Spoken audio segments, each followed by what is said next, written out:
అందరికీ నమస్కారం అండి. నా పేరు రాంప్రసాద్. ఎంపీపీ స్కూల్ పెద్దశంకర్పూడిలో టీచర్గా వర్క్ చేస్తున్నాను.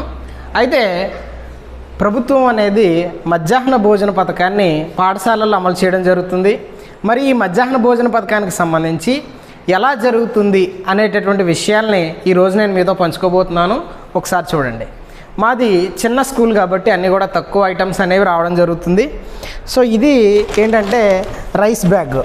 సో ప్రతి నెల కూడా మనం ఇండెంట్ పెట్టుకుంటాం, దాని ప్రకారం రైస్ రావడం జరుగుతుంది.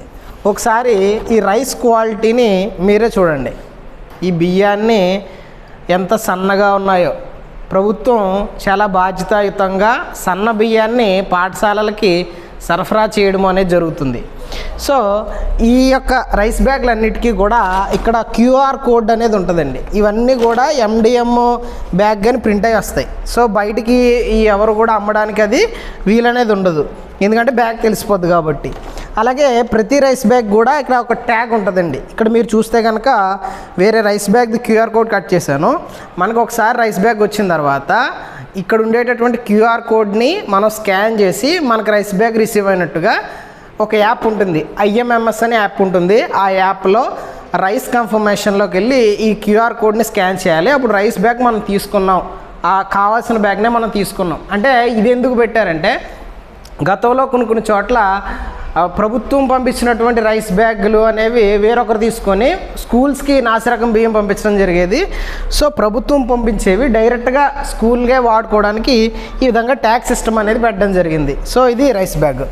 అలాగే పిల్లలకి ఆల్టర్నేటివ్ డేలో అంటే వారంలో 6 రోజులు ఉంటే మంగళవారం, గురువారం, శనివారం రోజుల్లో పిల్లలకి ఉదయం ఇంటర్వెల్లో రాగి జావా అనేది ఇవ్వడం జరుగుతుందండి. మీరు చూస్తే కనుక ఇది రాగి ఫ్లోర్. సో ఇది 1 kg ప్యాకెట్. మాకు తక్కువ మంది పిల్లలు ఉన్నారు కాబట్టి 1 kg ఒక్కోసారి వస్తుంది, ఒక్కో మంత్ తక్కువైనప్పుడు 2 kgs వస్తుంది. ఇది జాగ్రీ పౌడర్ అంటే బెల్లం పౌడర్ అనేది. సో ఈ రెండు కలిపి ఆల్టర్నేటివ్ డేలో అంటే మంగళవారం, గురువారం, శనివారం ఈ 3 రోజుల్లో ఉదయం ఇంటర్వెల్లో పిల్లలకి జావ పెట్టి ఇవ్వడం అనేది జరుగుతుందండి. మరి ఇది చూస్తే కనుక ఇది చిక్కీ. ఈ రకం చిక్కీని అంటే చిక్కీని లాస్ట్ ఇయర్ కూడా ఇచ్చారు, కానీ ఇది మీరు చూసినట్లయితే కనుక కొత్త రకం చిక్కీ. అంటే ఈ సంవత్సరం ఏం చేశారంటే మిల్లెట్స్ కూడా కలిపి మిల్లీ అనే పేరుతో ఇవ్వడం జరిగిందండి. సో ఇది చిక్కీ. ఈరోజు మీకోసం అని చెప్పి ఈ చిక్కీ ఎలా ఉంటుంది, ఎంత క్వాలిటీ, కవర్ చూడండి ఎంత క్వాలిటీగా ఉందో, ఏదో గవర్నమెంట్ ఇచ్చేస్తుంది అన్నట్టు లేకుండా మీరు ఇందులో చూస్తే కనుక దీని క్వాలిటీని మీరు చాలా జాగ్రత్తగా చూడండి. అందులో వేరుశనగ పప్పు ఉంది, ఇంకా మిల్లెట్స్, ఇవన్నీ కూడా మీకు చాలా క్లియర్గా కనిపిస్తున్నాయి. సో ఇవి చిక్కీస్. ప్రతి పిల్లలకి కూడా సోమవారం నాడు, బుధవారం నాడు, శుక్రవారం నాడు ఈ 3 రోజులు మీరు గుర్తుంచుకోండి. సోమవారం నాడు చిక్కీ ఇస్తాం, మంగళవారం నాడు జావా, బుధవారం నాడు మళ్ళీ చిక్కీ, గురువారం నాడు జావా, మళ్ళీ శుక్రవారం నాడు చిక్కీ, శనివారం నాడు జావా. ఇలా చిక్కీ, రాగి జావా ఆల్టర్నేటివ్ డేస్లో ఇవ్వడం జరుగుతుందండి. మరి అలాగే చూస్తే కనుక గుడ్లు. సో ప్రతి గుడ్డు మీద కూడా ఇలా మార్క్ చేస్తారు. సో మనకు వారం కూడా ప్రతి వారం ఏ వారానికి ఆ వారమే గుడ్లు రావడం జరుగుతుంది. ఒక్కో వారం వచ్చిన గుడ్ల మీద ఒక్కో రకమైన కలర్ ఉంటుందండి. ఇప్పుడు ఈ వారం ఏముంది, రెడ్ ఉంది. సో ఒక వారం స్కై బ్లూ, ఒక వారం బ్లూ, ఒక వారం ఎల్లో, అలా కలర్ మారుతుంది. అలా కలర్ మారే సిస్టమ్ ఎందుకు పెట్టారు అని అంటే కనుక ఏ వారాన్ని అంటే ముందు వచ్చిన గుడ్లని మనం ముందు వాడేసుకోవాలి, తర్వాత వచ్చిన గుడ్లని తర్వాత వాడుకోవాలి అనేటట్టుగా పెట్టారు. సో మనకు వారంలో శనివారం మినహాయించి సోమవారం నుంచి శుక్రవారం వరకు 5 రోజుల పాటు ప్రతి పిల్లాడికి గుడ్డేయడం జరుగుతుందండి. సో ఈ గుడ్లన్నీ కూడా ఏదో నెలకు ఒకసారి వచ్చేసి నెలాఖరికి పాడైపోయి ఆ పద్ధతులు ఉండవండి. ఒక నెలలో 4 వారాలు ఉంటాయి కాబట్టి 4 వారాల్లో సోమ మంగళవారాల్లోనే గుడ్లు వచ్చేస్తాయి. సో ప్రతిదానికి కలర్ ఉంటుంది. సో ఏ వారం వచ్చిన గుడ్లని ఆ వారం మనం యాప్లో అప్లోడ్ చేసుకొని మనం చేసుకోవడం అనేది జరుగుతుంది. అలాగే మన గుడ్ల సైజు కూడా చూసుకోవాలండి. సో గుడ్డు సైజు కూడా ఇలా మొత్తం ఒక అట్టకి 30 గుడ్లు ఉంటాయి. సో ఈ 30 గుడ్లు కూడా మొత్తం మనకి 1500 గ్రాముల కంటే ఎక్కువ రావాలి. సో అయితే మనకు వెయిట్ మెషిన్ అది లేదు కాబట్టి గుడ్డు సైజు చూసుకుంటామండి. సో ఇలా మనకు షాప్లో దొరికే సైజులో గుడ్డు ఉందా లేదా అనేది చూసుకుంటాం. ఒకవేళ గుడ్లు బాగా చిన్నవి ఉన్నా, ఒకవేళ గుడ్లు ఏమైనా బ్రేక్ ఉన్నా, గుడ్లు క్వాలిటీ అని మనకు అనిపించకపోయినా సరే వెంటనే వాళ్ళకి బ్యాక్ చేసేయచ్చు. లేదా వాళ్ళు అప్పుడు వెళ్ళిపోయారు అనుకోండి గుడ్లోళ్ళు, మనం దానికి బిల్లు పెట్టడం మానేస్తాం. సార్ నాకు ఇన్ని డ్యామేజ్ అయ్యాయి, ఇన్ని పోయాయి అని చెప్పి వాటిని తీసేయడం జరుగుతుంది. సో ఈ విధంగా ప్రభుత్వము అనేది డొక్కా సీతమ్మ మధ్యాహ్న భోజన పథకాన్ని అమలు చేయడానికి రైస్ పంపిస్తుంది, చిక్కీలు పంపిస్తుంది, రాగి పౌడరు, అలాగే జాగరీ పౌడర్ పంపిస్తుంది, ఎగ్స్ పంపిస్తుంది.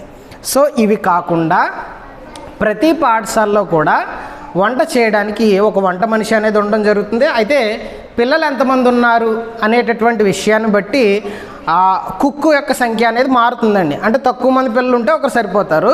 ప్రతి 30 మంది పిల్లలకి ఒక కుక్ లాగా ఈ పిల్లలు పెరిగే కొద్దీ కూడా వంట మనుషుల సంఖ్య కూడా పెరుగుద్ది. సో అలా ఒక్కొక్క వంట మనిషికి జీతం 3000 పడుతుందండి. ఈ 3000 కాకుండా మరి వంట చేయడానికి కావాల్సినటువంటి గ్యాసు, అలాగే పిల్లలకు కావాల్సినటువంటి కూరగాయలు, ఇంకా వంట చేయడానికి కావాల్సిన సాల్టు, కారం, ఇలా మసాలా దినుసులు ఇలాంటివన్నిటికీ కలిపి, సో రైస్, ఎగ్స్ మాత్రం మనం ఇస్తాం. సో మిగిలిన అన్నిటికీ కూడా ప్రైమరీ స్కూల్లో అయితే కనుక ₹6.19 ప్రభుత్వం వంట మనిషి అకౌంట్లోనే జరుగుతుంది. అంటే వంట మనిషికి నెలకి 3000 జీతం కాకుండా ఈ గ్యాసు, మిగిలిన ఖర్చులు అంటే కూరగాయలు, పప్పు, ఆకుకూరలు, తర్వాత మసాలా దినుసులు, వీటన్నిటికీ ఆయిల్, వీటన్నిటికీ ఒక్కో పిల్లాడికి ₹6.19 జమ చేయడం జరుగుతుంది. సో మనం ఎండిఎం రిజిస్టర్ స్కూల్లో ఒకసారి రండి, ఎండిఎం రిజిస్టర్ మీ అందరికీ కూడా చాలా క్లియర్గా నేను చూపిస్తాను. సో మీరు ఒకసారి చూస్తే కనుక చూడండి, ఇది MDM register, PM Poshan Dokka Seethamma మధ్యాహ్న భోజన పథకం రిజిస్టర్. సో ఈ రిజిస్టర్ని ఎలా మెయింటైన్ చేస్తామంటే, ఉదాహరణకి మీరు ఇక్కడ చూస్తే కనుక ఇదంతా రాసేసింది. ఒకసారి మీకు ఫ్రెష్ పేజ్ చూపిస్తాను. ఇందులో ఏంటంటే ఓ క్లాస్లో బాయ్స్ రోల్ ఎంత, గర్ల్స్ రోల్ ఎంత, బాయ్స్ రోల్ ఎంత, గర్ల్స్ రోల్ ఎంత, అలాగే ఆ రోజు అటెండెన్స్ ఎంత, పిల్లలు ఎంతమంది చూస్ చేసుకున్నారు, ఎంతమంది ఆప్టెడ్. సార్ ఒకసారి ఆపండి. సో ఇది ఎండిఎం రిజిస్టర్. ఇలా క్లాస్ వైజు రోల్ ఎంత, ఎంతమంది పిల్లలు ఆ రోజు అటెండెన్స్ అయ్యారు, అలాగే ఎంతమంది పిల్లలు ఆప్టెడ్, ఎంతమంది తింటామని చెప్పారు, అలాగే ఎంతమంది టేకెన్, ఎంతమంది తీసుకున్నారు, సో ఆ క్లాస్ టీచర్ సిగ్నేచర్. సో ఇలా రాసుకుని టోటల్ బాయ్స్ ఎంతమంది, గర్ల్స్ ఎంతమంది ఇలాగా. అదే హై స్కూల్ అయితే కనుక మనకి ఇన్ని క్లాసులు ఉంటే అన్ని క్లాసుల వరకు అలా రాసుకుంటాం.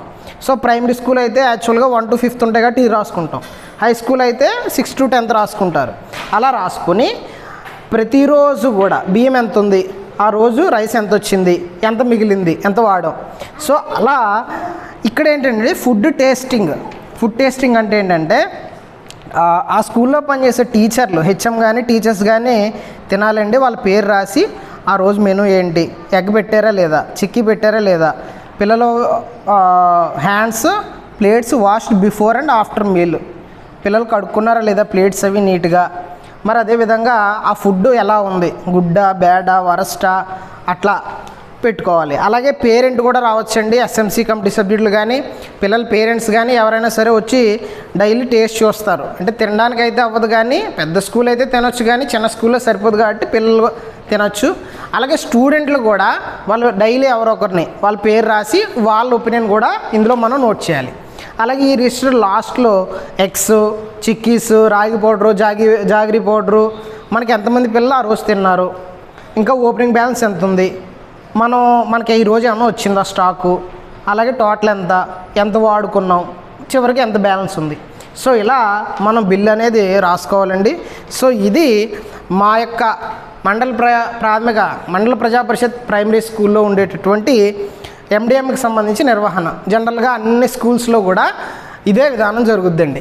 మరి ఈరోజు మా వంట షెడ్ అనేది ఏ విధంగా ఉంది, ఆ వంట షెడ్లో ఎలా వంట చేస్తున్నాం అనేటటువంటి విషయాన్ని ఒకసారి చూద్దాం. మీరు చూస్తే ఇది మా వంట షెడ్ అండి. ఇది ఈ కనిపించే బిల్డింగ్ ఏదైతుందో ఇది మా వంట షెడ్. రండి,